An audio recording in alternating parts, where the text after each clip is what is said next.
प्रभु यीशु के मधुर और प्रिय नाम में आप सभी को जय मसीह की। परमेश्वर ने एक मौका और दिया कि मैं आप सभी लोगों के बीच में आने पाया हूँ। तो आइए हम आज के जीवित कलाम को सुने।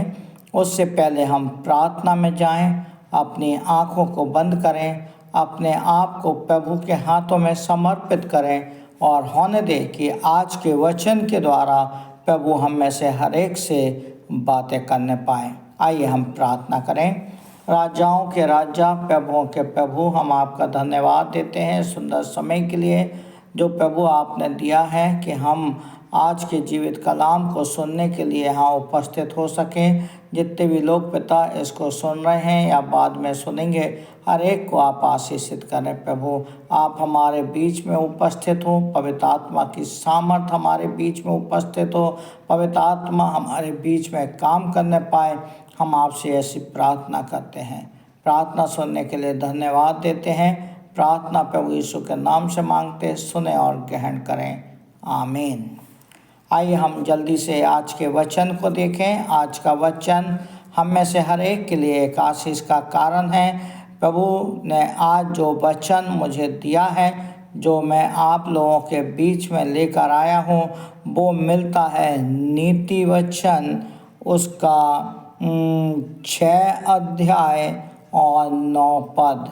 नीति वचन 6 और 9 पद, 9 और 10 दो पद हम पढ़ेंगे। नीति वचन प्रोवर्ब्स चैप्टर 6 वर्सेस 9 and 10। यहाँ इस प्रकार लिखा है, हे आलसी, तू कब तक सोता रहेगा? तेरी नींद कब टूटेगी? कुछ और सो लेना, थोड़ी सी नींद, एक और झपकी, थोड़ा और छाती पर हाथ रखे लेटे रहना। 11 पद है, तब तेरा कंगालपन राह के लुटेरों के समान और तेरी घटी हथियारबंद के समान आ पड़ेगी। यहाँ पर जो शब्द आया है वो आया है आलसी। और मेरे प्रियो, मैं आज आपको बताना चाहता हूँ, आलस एक घातक पाप है।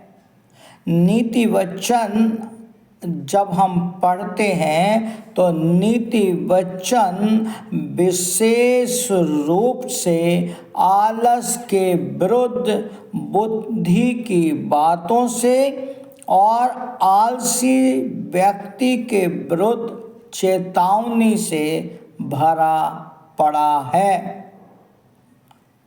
नीति वचन विशेष रूप से आलस के विरुद्ध, बुद्धि की बातों से और आलसी व्यक्ति के विरुद्ध चेतावनी से भरा पड़ा है। जब आप नीति वचन को पढ़ते हैं, वहाँ पर आप आलस के बारे में पढ़ते हैं। आलस जो जीवन में भरा पड़ा है। आज मनुष्य आलस में अपने जीवन को व्यतीत कर रहा है। आज मनुष्य आलस से निकलना नहीं चाह रहा है।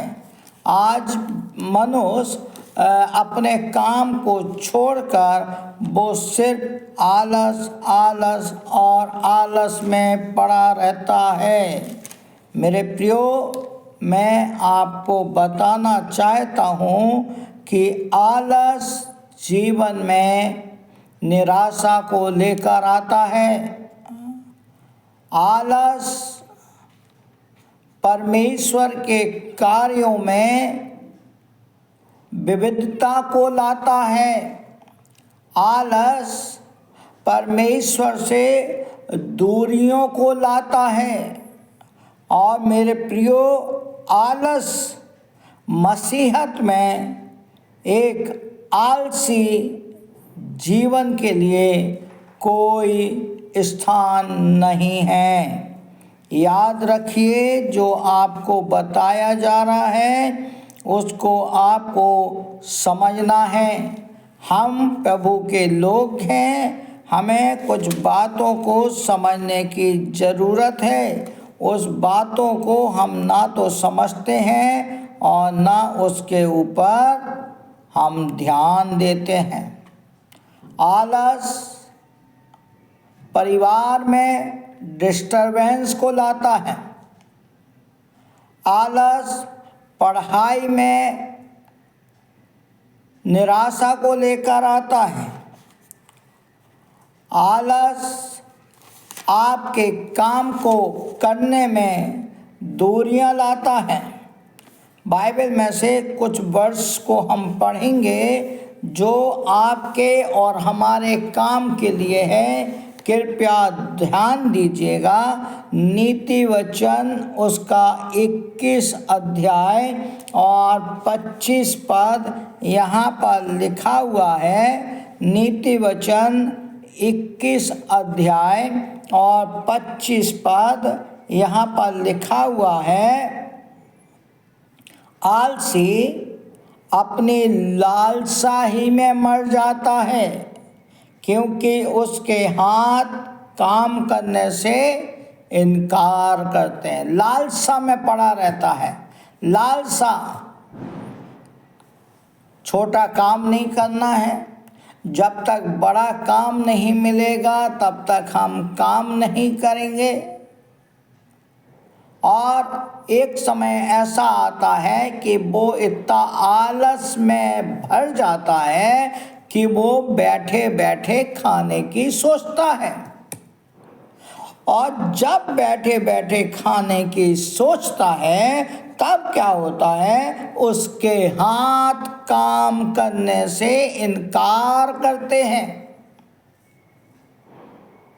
एक घातक पाप आलस आपको समझना है मेरे प्रियो। आलस से बाहर निकलना है। कुछ वर्सेस और हम पढ़ेंगे। आपको हम बताते हैं कि आप उस बातों के ऊपर ध्यान दीजिए। आलस से बाहर निकलिए। देखिए क्या लिखा हुआ है। नीति वचन 26 अध्याय में 13 से लेकर कुछ वर्सेस को हम पढ़ेंगे। नीति वचन 26 अध्याय 13 से लेकर कुछ वर्ष पढ़ेंगे, कुछ पदों को पढ़ेंगे। नीति वचन 26 अध्याय 13 से। आलसी कहता है मार्ग में सिंह है, यानी कि रास्ते में शेर है। आलसी ये व्यक्ति कह रहा है, मतलब कि मैं बाहर क्यों जाऊं, रास्ते में शेर है। अगर परिवार के लोग कुछ कह रहे हैं तो वो उसको सब बता रहा है कि मैं नहीं जा सकता, रास्ते में शेर है। और कहता है चौक में सिंह है। मार्ग में सिंह है और चौक में सिंह है। जैसे किवाड़ अपनी चूल पर घूमता है, वैसे ही आलसी अपनी करवटें बदलता है। बैठे बैठे साल गवाए, अपनी जवानी के। आपने गाना सुना होगा। और क्या कहता है, आलसी अपना हाथ थाली में तो डालता है, परंतु आलस के कारण कौर मुंह तक नहीं उठाता। खाना तो चाहता है, लेकिन वो चाहता है कि कोई खाने को मुंह तक ले आए, मतलब कि कोई आके हमको खिला दे। अपने हाथ से उठाकर खा भी नहीं सकता। आलसी व्यक्ति ऐसा होता है। और क्या होता है, आलसी अपने को ठीक उत्तर देने वाले 7 मनुष्यों से भी अधिक बुद्धिमान समझता है। अपने से दूसरे से ज़्यादा अपने को बुद्धिमान समझता है। अगर कोई कुछ बात को बता रहा है तो वो उसको समझा देगा। आलसी व्यक्ति ऐसा होता है। आलसी व्यक्ति के लिए कई ऐसी बातें बताई गई हैं मेरे प्रियो। और एक और बहुत अच्छा उदाहरण है आलसी के लिए क्या बताया है। नीति वचन 6 अध्याय का 6 पद।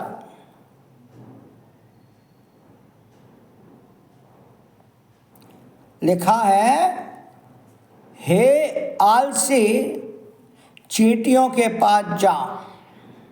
चींटियों का उदाहरण बताया गया है। चींटियां कैसी होती हैं? आलसियों के वो इस चीज का उदाहरण बताया गया है कि हे आलसी चींटियों के पास जा, उनके काम पर ध्यान दे और बुद्धिमान हो जा। चींटियों से सीखने के लिए बताया गया है कि चींटियों से कुछ सीखो। और रोमियो में लिखा हुआ है, रोमियो के 12 के 11 में, प्रयत्न करने में आलसी ना हो, आत्मिक उन्माद में भरे रहो, प्रभु की सेवा करते रहो। प्रयत्न करने में आलसी ना हो, कोशिश जारी रखो, कोशिश जारी रखो। एक ना एक दिन ऐसा समय आएगा, प्रभु रास्ता निकालेगा और आपको कामयाबी देगा। अगर आप सोचेंगे घर बैठने से आपको कुछ मिलेगा, तो घर बैठने से आपको कुछ नहीं मिल सकता मेरे प्रियो। मैं आपको आज हमारे जवान बच्चों को और जो घर में बैठे बैठे अपने समय को बर्बाद कर रहे हैं, उनको प्रोत्साहित करना चाहता हूँ। मेरे प्रियो, समय बहुमूल है, अवसर को बहुमूल समझो, क्योंकि दिन बुरे हैं। एक पद और पढ़ेंगे। लिखा हुआ है इफिसियों के 5 के 14 में। इफिसियों 5 के 14 यहाँ पर लिखा हुआ है। उस पद को भी आप समझिए क्या कह रहा है वो पद। आपके काम की चीज़ क्या है, आपको समझना है। प्रभु का वचन आपको क्या कह रहा है। इफिसियों 5 का 14, एफिशियंस चैप्टर 5 वर्स 14 इस प्रकार से कहता है। इस कारण वह कहता है, हे सोने वाले जाग, हे आलसी जाग और मुर्दों में से जी उठ। अर्थात पड़े पड़े जो लोग हैं उसमें से बाहर आ जा। पलंग पे मत लेटा रहे, आलसी मत हो, उससे बाहर आ जा। और जब जो आलसी है वो क्या होगा, जाग जाएगा और बाहर आ जाएगा। तो लिखा हुआ है, तो मसीह की ज्योति तुझ पर चमकेगी। अर्थात परमेश्वर का हाथ आपके ऊपर आ जाएगा। जब आलस से आप बाहर आएंगे, परमेश्वर आपके ऊपर अपना हाथ रख देगा। जब आप बिस्तर से बाहर आ जाएंगे, आप लेटे लेटे जो समय बर्बाद कर रहे हैं उससे बाहर आ जाएंगे। परमेश्वर का हाथ आपके ऊपर आ जाएगा। और परमेश्वर का हाथ जब आपके ऊपर आ जाएगा तो आपके हर एक कार्य पूरे हो जाएंगे। आपकी पढ़ाई में मन नहीं लग रहा, आलस आ रही है, आप उठिए, बाहर निकलिए, प्रभु आपके साथ हैं। नौकरी नहीं मिल रही, कोशिश करिए। आलस आ रहा है, आलस से बाहर निकलिए, नौकरी की तलाश में लगिए। आप कंपटीशन फेस करिए, प्रभु के हाथ में अपने जीवन को दीजिए। प्रभु आपके लिए रास्ता निकालेगा। आपके लिए विवाह नहीं हो रहा है, आप निराशा में जीवन काट रहे हैं, आप सोच रहे हैं मेरे लिए कोई नहीं बना, आप आलस में समय मत व्यतीत करिए, आप जागिए और बाहर निकलिए। प्रभु ने आपके लिए रिश्ते को जोड़ के रखा है। और भी कई ऐसी चीज़ें हैं मेरे प्रियो जिससे आपको बाहर निकलने की ज़रूरत है। हे मुर्दे, हे सोने वाले जाग, हे सोने वाले जाग। हम सोचें, हम समझें, और अगर हम सो रहे हैं तो हम उस चीज़ से बाहर निकलें। प्रभु आप सबको बहुत आशीष दे। प्रभु का अनुग्रह, प्रभु की आशीष आपके ऊपर, आपके परिवार के ऊपर बनी रहने पाए। अगर आपके पास कोई भी प्रार्थना निवेदन है, आप चाहते हैं कि हम आपके लिए प्रार्थना करें, तो आप अपने प्रार्थना निवेदन हमारे पास भेज सकते हैं। और अगर आपने इस चैनल को, हमारे चैनल को आपने सब्सक्राइब नहीं किया है, तो मैं आप लोगों से रिक्वेस्ट करना चाहता हूं कि आप मेरे इस चैनल को सब्सक्राइब करें, जिससे कि प्रभु के नाम की महिमा और हम सब मिलकर कर सकें।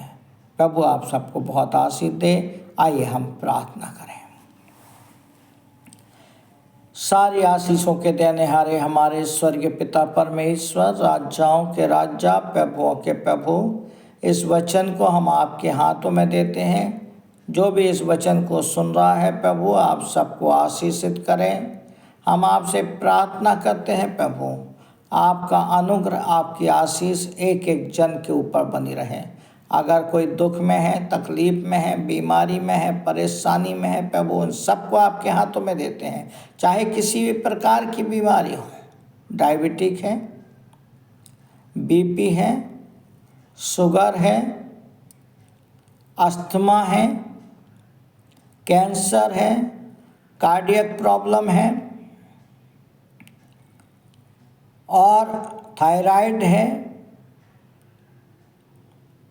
और भी जो भी समस्याएं हैं, जो भी तकलीफ़ें हैं प्रभु, एक एक तकलीफ़ को हम आपके हाथों में देते हैं।